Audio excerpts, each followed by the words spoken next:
आज प्रस्तुत है भगीरथ शुक्ल योगी लिखित झलकी गिरगिट।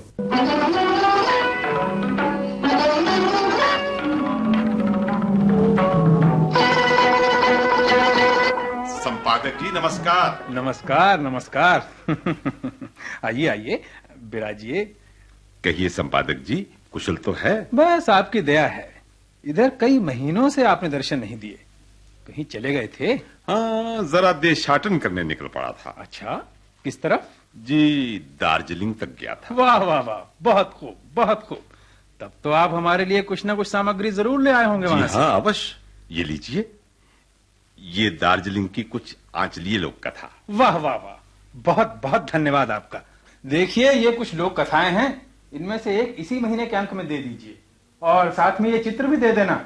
ये क्या संपादक जी, आपने तो कथा देखी तक नहीं, बगैर पढ़े ही छपने के लिए दे दी। जी, आपकी रचना तो पढ़ने की आवश्यकता नहीं रहती, हम तो बस रचना को जरा सूंघ कर ही मालूम कर लेते हैं। क्यों नहीं, क्यों नहीं। मैं अंदर आऊं? आइए। नमस्कार। नमस्कार, बैठिए। धन्यवाद। कहिए, क्या इच्छा है? जी, पिछले महीने मैंने अपनी एक कहानी भेजी थी, उसके बारे में जानना चाहता हूँ। क्या आपको कोई सूचना नहीं मिली? जी नहीं, मैं 2 स्मरण पत्र भी भेज चुका हूँ। आपका शुभ नाम? जी, ये मेरा कार्ड है। हाँ, याद आया। देखिए, हमें खेद है कि हम आपकी कहानी का उपयोग नहीं कर सके। यानी वो नामंजूर हो गई? जी हाँ। लेकिन क्यों? आखिर उसमें ऐसी क्या बात थी? ये हम नहीं बता सकेंगे। रचनाओं की त्रुटियां बताना हमारे नियम के बाहर की बात है। मैंने तो बड़े परिश्रम से लिखी थी, और मेरे ख्याल से वो बहुत ही प्रभावशाली भी है। हाँ जी, अपनी रचना सभी को प्रभावशाली लगती है पुंडरीक जी। गोस्वामी जी ने कहा है, निज कवित्व के ही लाग न नीका, सरस होए अथवा अति फीका। नहीं संपादक जी, उस कहानी की प्रशंसा तो मेरे मित्रों ने भी की थी। मित्रों और संपादक के दृष्टिकोण में बहुत अंतर होता है। आपकी रचना ढूंढकर डाक से भिजवा दूंगा। अच्छा, तो नमस्कार। नमस्कार। अजय, आपने भी कमाल कर दिया संपादक जी। क्या मतलब? आपने इन्हें पहचाना नहीं? अजी, ये उन राम खिलावन जी के सुपुत्र हैं, जिनके अति विशाल मिष्ठान गृह का पूरा पेज का विज्ञापन आपकी पत्रिका में हर महीने छपा करता है। सचमुच? तो पहले आपने क्यों नहीं बताया? अजी, वो विज्ञापन तो मेरी पत्रिका का सबसे बड़ा सहारा है। भुला, ओ भुला, देखो साहब जो अभी अभी यहाँ आए थे, उनको बुला ला जल्दी से, अभी ज्यादा दूर नहीं गए होंगे। आपने मुझे बुलवाया? जी हाँ, जी हाँ, बैठिए। कहिए, क्या आज्ञा है? अजी, कुछ ना पूछिए, मुझसे बहुत बड़ी भूल हुई जा रही थी। क्या करूं, मेरी याददाश्त ही बड़ी खराब है। आपकी कहानी का शीर्षक क्या है? जी, कोहरे का पर्दा। कोहरे का पर्दा? वाह वाह, तो ये कहानी आप ही की है? जी हाँ। लीजिए, मुझसे बड़ी भूल हुई। अजी, ये कहानी तो कब की स्वीकृत हो चुकी है, और अगले अंक में छपने भी जा रही है। सचमुच? जी हाँ। अजी, ये कहानी तो बहुत ही सुंदर है। कोहरे का पर्दा, वाह वाह वाह, कितना सुंदर प्रतीकात्मक विवरण है। और कहानी भी हिंदी साहित्य की एक प्रतिनिधि कहानी है। भाषा, शिल्प, चरित्र चित्रण, सब कुछ कितना अनोखा है। कथा शैली का बिल्कुल नया प्रयोग है। सचमुच ही आपने इस पर बड़ी मेहनत की है। चलिए, मेरी मेहनत तो सफल हुई। पहले तो आपने मुझे एकदम ही निराश कर दिया था संपादक जी। इसके लिए मैं आपसे क्षमा चाहता हूं। क्या करूं, सचमुच मेरी याददाश्त बहुत खराब है। अच्छा बताइए, आप क्या लेंगे, चाय या ठंडा? जी धन्यवाद, मैं कुछ नहीं लूंगा संपादक जी, आप कष्ट मत कीजिए। जी वाह, इसमें कष्ट कैसा? अरे भोला, एक ठंडा और एक चाय।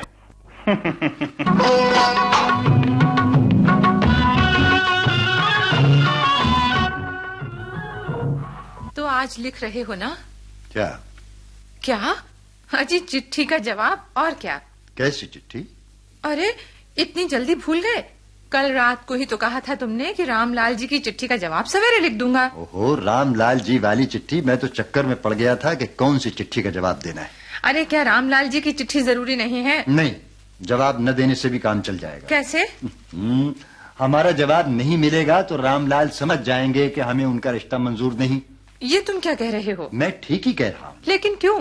जो बातें तुम नहीं समझ सकती उनमें टांग मत अड़ाया करो। आखिर सुनूं भी तो कि रामलाल जी के रिश्ते में क्या बुराई है। इतनी सी बात तुम कैसे नहीं समझती कि रिश्तेदारी बराबरी वालों की हैसियत से की जाती है। उस रामलाल ने हमारे साथ रिश्ते की बात चलाने की हिम्मत ही कैसे की? मगर मेरे ख्याल से रुपया पैसा ही सब कुछ नहीं होता। उनकी लड़की कितनी सुंदर है, ऐसी सुंदर बहू चिराग लेकर ढूंढने पर भी नहीं मिलेगी। मैं कहता हूँ सुंदरता ही सब कुछ नहीं होती, और सुंदर लड़की अभिमानी भी होती है। लड़की जितनी सुंदर होगी उतना ही अपने ऊपर से घमंड होगा, और घमंडी लड़की न सास ससुर को सुख दे सकती है और न अपने पति को। लेकिन मैं कहती हूँ कि रामलाल जी की लड़की सुंदर होते हुए भी घमंडी नहीं हो सकती। ये तुम कैसे कह सकती हो? तुमने उसके साथ एक दिन भी तो नहीं बिताया, सिर्फ थोड़ी देर के लिए उसे देखा है। फिर भी मैं जानती हूँ कि वो घमंडी नहीं हो सकती, इसलिए कि वो पढ़ी लिखी लड़की है, और ये रामलाल जी की लड़की तो बीए पास है। क्या कहा? वो बीए पास है? अजी तब तो वो जरूर घमंडी होगी। आजकल की पढ़ी लिखी लड़कियां तो सबसे ज्यादा घमंडी होती हैं। बड़े बूढ़ों की मान मर्यादा तनिक भी नहीं निभाती। अच्छा हुआ जो तुमने बता दिया कि वो बीए पास है। अब तो भूल कर भी उसे अपनी बहू नहीं बनाऊंगा। एक तो सुंदर, दूसरे बीए पास, करेला और नीम चढ़ा। ना बाबा ना, ये रिश्ता मैं कभी मंजूर नहीं करूंगा। ओफो, मैं कहती हूँ तुम यहाँ रिश्ता न करके पछताओगे। और मैं अच्छी तरह जानती हूँ कि वो पढ़ी लिखी होते हुए भी सीधी सादी और सलीकेमंद है, और फिर सुशील भी। मैंने उसे घर का काम करते देखा है और उसके हाथ का बना हुआ खाना भी खाया है। वो कितनी अच्छी रसोई बनाती है। 4 महीने हो गए उसके हाथ से बनी हुई दाल और तरकारी का स्वाद आज भी मुझे याद है। ठीक ठीक। तब तो इस तरह का चटपटा खाना बनाने वाली चटोरी लड़की तो मैं हरगिज अपने घर में नहीं लाऊंगा। मेरी सारी कमाई तो वो मिर्च मसालों और तरह तरह की तरकारियों में फूंक देगी। इस तरह की बहू लाकर मुझे अपना दिवाला थोड़ा ही पिटवाना है। बस अब ये तय हो गया कि रामलाल के यहाँ रिश्ता मैं मंजूर नहीं करूंगा। अरे भाई माता दीन, घर में हो क्या? हाँ हाँ चाचा जी घर में हूँ, आ जाइए। तुम जरा अंदर वाले कमरे में चली जाओ, चाचा आ रहे हैं। माता दीन, तुम्हें एक खुशखबरी सुनाने आया हूँ। अच्छा सुनाइए। पहले मुंह मीठा कराओ। मुंह मीठा हो जाएगा, पहले खुशखबरी तो सुनाइए। अच्छा तो लो सुनो। चंदनपुर के पंडित रामलाल को तो तुम जानते ही होगे। अजी वही रामलाल जो तुम्हारे लड़के को देखने आए थे। हाँ हाँ, जानता क्यों नहीं। और ये भी जानते होगे कि कानपुर में उन रामलाल के एक चचेरे भाई रहते हैं, श्याम बिहारी। नहीं, ये तो मैं नहीं जानता। मैं भी नहीं जानता था। वो तो परसों जब मैं कानपुर गया तो वहां मुझे मालूम हुआ कि श्याम बिहारी रामलाल के चचेरे भाई हैं। अच्छा। और श्याम बिहारी लखपति आदमी हैं। कानपुर में उनके कई मकान हैं और एक कपड़े की बहुत बड़ी दुकान भी है। अच्छा, आश्चर्य। अरे आश्चर्य तो उसके आगे है। वो ये कि उस सारी धन दौलत का मालिक तुम्हारा लड़का बनने वाला है। हैं? क्या कहा दयाल चाचा? हाँ, अरे भाई श्याम बिहारी की सारी धन दौलत का मालिक तुम्हारा लड़का बनने जा रहा है। चाचा जरा विस्तार पूर्वक। सेठ श्याम बिहारी की कोई संतान नहीं है, सो अपनी सारी जायदाद उन्होंने अपनी भतीजी यानी रामलाल जी की पुत्री यानी तुम्हारी होने वाली बहू के नाम लिख ली है। क्या कहते हो दयाल चाचा? मैं बिल्कुल ठीक कहता हूँ। मुझे बिल्कुल पक्की तौर पर पता चला है। परसों ही तो उन्होंने तुम्हारी होने वाली बहू यानी अपनी भतीजी यानी रामलाल जी की सपुत्री के नाम वसीयतनामा लिखा है। हे भगवान, तुम कितने दयालु हो। दयाल चाचा, मेरी समझ में नहीं आ रहा कि मैं आपको ये खुशखबरी सुनाने के लिए क्या इनाम दूं। अच्छा बैठिए, मैं अभी मिठाई मंगाता हूँ। अरे मिठाई मैं शाम को आकर खा लूंगा। अभी तो मैं एक बहुत जरूरी काम से जा रहा हूँ। अच्छा नमस्ते। अजी मैंने कहा, सुना तुमने? हाँ हाँ, सुन लिया। लेकिन मैं ये पूछती हूँ, तुम्हें इतनी खुशी क्यों हो रही है? तुम्हें तो रामलाल जी का रिश्ता ही मंजूर नहीं था। मंजूर क्यों नहीं था? अरे मुझे ये रिश्ता बिल्कुल मंजूर था और मंजूर है। मंजूर है, लेकिन रामलाल जी की लड़की तो बहुत सुंदर है। अरे तो सुंदर तो होनी ही चाहिए। तुम क्या समझती हो मैं कोई कुरूप बहू अपने घर में लाऊंगा? लेकिन सुंदर लड़की तो अभिमानी होती है ना? नहीं, सुंदरता और अभिमान का कोई संबंध ही नहीं। ये जरूरी नहीं है कि हर सुंदर लड़की अभिमानी ही हो। लेकिन रामलाल जी की लड़की तो जरूर घमंडी होगी, क्योंकि वो बीए पास है। अरे नहीं भाई, पढ़ी लिखी लड़कियां घमंडी नहीं होती। विद्या मनुष्य को समझदार, विनम्र और सद्गुणी बना देती है। लेकिन रामलाल जी की लड़की चटोरी और फिजूल खर्च भी तो होगी। क्यों?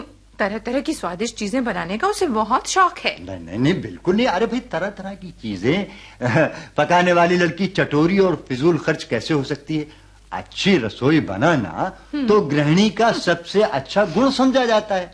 जो लड़की जितनी अच्छी रसोई बनाती है और जितनी अधिक चीजें बनाना जानती है, वो उतनी ही ज्यादा पसंद की जाती है। तुम्हारी बातें मेरी समझ में तो नहीं आ रही। अभी अभी थोड़ी देर पहले ही तो तुम कह रहे थे ना कि... अरे वो तो मैं क्या मजाक कर रहा था। तो मैं उन्हें चिट्ठी लिख दूंगा। नहीं, बल्कि अभी तार दिए देता हूँ। तार दे दोगे? वो क्या, मैंने कही आपकी क्या सेवा की जाए?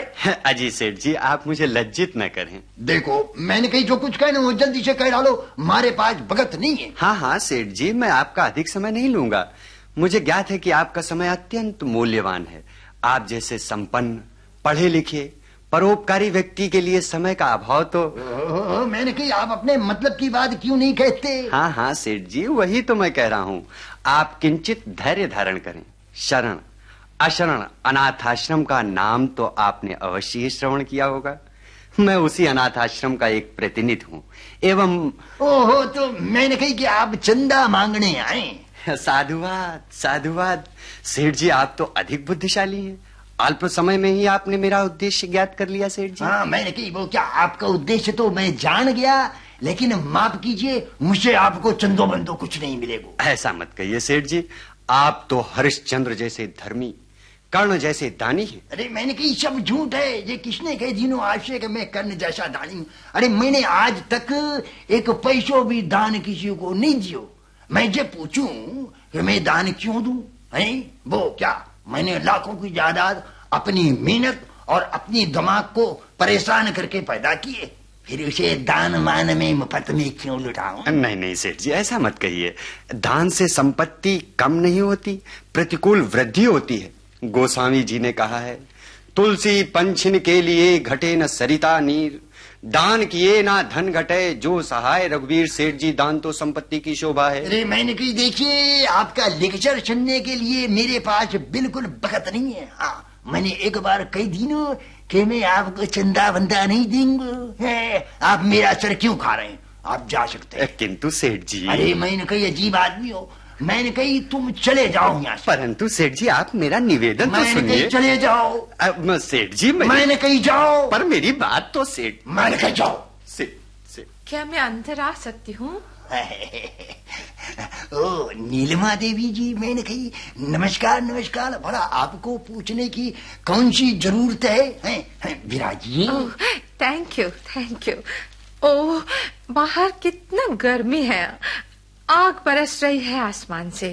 और आपका ये एयर कंडीशन ड्राइंग रूम बहुत ही आरामदेह और सुंदर है। धन्यवाद धन्यवाद। दरअसल बात ये है कि ड्राइंग रूम तो बहुत ही वो क्या सुंदर है, पर इसकी सुंदरता आपके आने से और भी बढ़ गई है। एक सुंदरता ने वो क्या दूसरी सुंदरता में चार चांद लगा दी ने। हटाइए, आप तो बनाते हैं। ना ना ना ना, जे बनाने बिगाड़ने की कला अपने को बिल्कुल नहीं आती। हाँ, मैं तो जो कुछ कहूँ बिल्कुल साफ साफ और सच कहूँ। बताइए क्या लेंगी आप? चाय? ओह नो, थैंक यू सेठ जी, थैंक यू। इसकी कोई जरूरत नहीं है। देखिए, जरूरत कैसे नहीं है? अरे दीनू, नहीं नहीं, रहने दीजिए रहने दीजिए। अच्छा, तो मैंने कही नीलिमा देवी कहिए क्या आज्ञा है? ओह, आई एम फीलिंग सो शाय। आप तो शर्मिंदा करते हैं सेठ जी। मैं भला आपको क्या आज्ञा दे सकती हूँ? हाँ, आपसे एक रिक्वेस्ट जरूर करनी है। मैंने कही कहिए कहिए कहिए, आपका हरकुम शराकों पर। थैंक यू सेठ जी, थैंक यू। ओह, बात यह है सेठ जी कि हमारे क्लब ने एक वैरायटी शो अरेंज किया है, सो उसकी तैयारी के लिए कुछ... मैंने कही समझ गए हो, मैं समझ गए। अच्छा, तो मैंने कही हुक्म करो, कितनों को चेक लिख दूं? सेठ जी, इसके लिए मैं आपको प्रेस नहीं करूंगी, वो आपकी जो मर्जी हो वही दे दीजिए, लेकिन कम से कम 51 रुपए जरूर हो। अरे बस, मैंने कही हाँ, मैंने कही ये लीजिए 101 रुपयों को चेक। अब तो खुश है ना आप? ओह, थैंक यू वेरी मच सेठ जी, आप सचमुच बहुत अच्छे आदमी हैं। अभी आपने श्री भगीरथ शुक्ल योगी लिखित झलकी सुनी। गिरगिट, निर्देशक मुख्तार अहमद।